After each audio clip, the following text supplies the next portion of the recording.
Bonsoir coach. Bonsoir monsieur le général. Présentez-vous s'il vous plaît. Ici c'est Abdou Rachidi Boudouno. Je suis professeur d'anglais et aussi coach de l'université d'Adjara. Coach, 2 buts à 1 face à l'UST. Quelles sont vos impressions à chaud? Je suis comblé de joie. Je pleure de joie. Les mots me manquent vraiment. Je pense que les gars ont assuré l'objectif à 100%. L'objectif qui était de se qualifier pour la phase nationale de paracoupe. Je pense que l'objectif est atteint. Je suis vraiment content. Coach, quelle a été la consigne? Parce que à la mi-temps, vous avez été mené 1 but à 0. Quelle a été la consigne qui a changé tout le match? Au fait, ma première consigne était d'abord de ramener psychologiquement mes gars. J'ai fait l'effort de les remonter le moral. Parce que le football, c'est d'abord le mental. Et à faire la lecture aussi du jeu. Après le but, on a compris que l'équipe adverse avait fini déjà son match. Et il fallait jouer en surnombre offensivement pour avoir plus de chances de but. Et c'est ce qui a été fait. Les gars ont appliqué les consignes. Et gloire à Dieu, on a eu le résultat. Coach, on a toujours parlé de votre équipe au niveau de l'attaque qui pêche dans les occasions. Ils ont eu autant d'occasions dans ce match. Et coach, qu'est-ce qui ne va pas?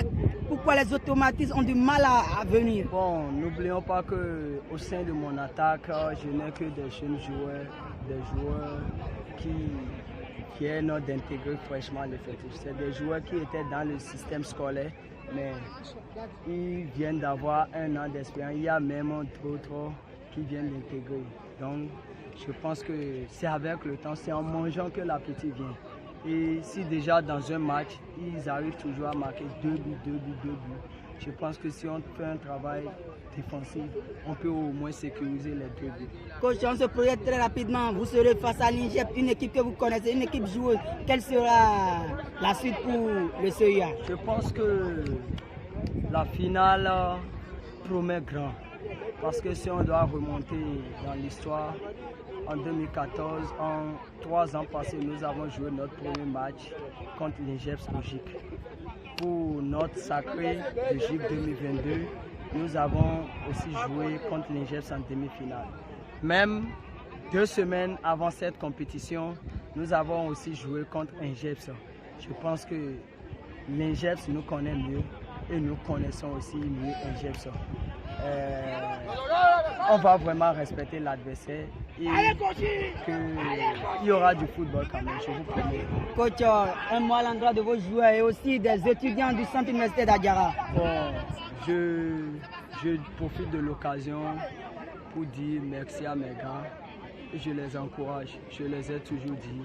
Si vous me suivez, chers combattants, chers champions de l'équipe de football du centre universitaire d'Adjara, comme je l'ai toujours dit, je vais profiter pour leur rappeler ma prière sacrée pour eux.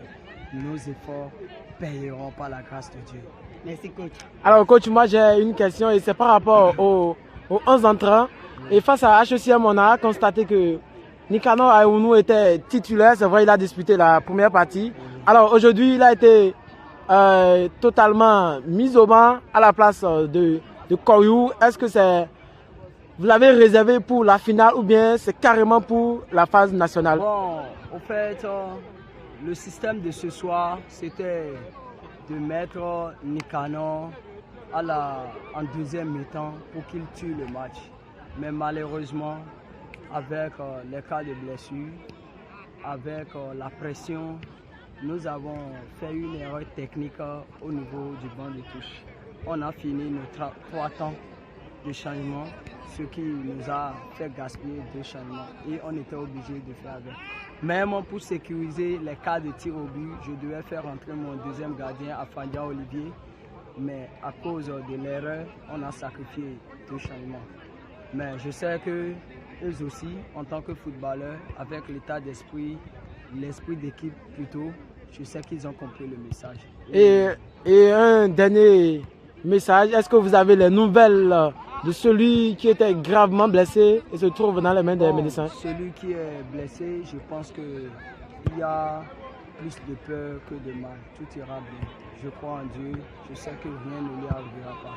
D'abord, il a promis il nous a dit de le promettre gagner le match pour nous. Et je pense que c'est fait. Il va bien, par la grâce de Dieu. Merci coach.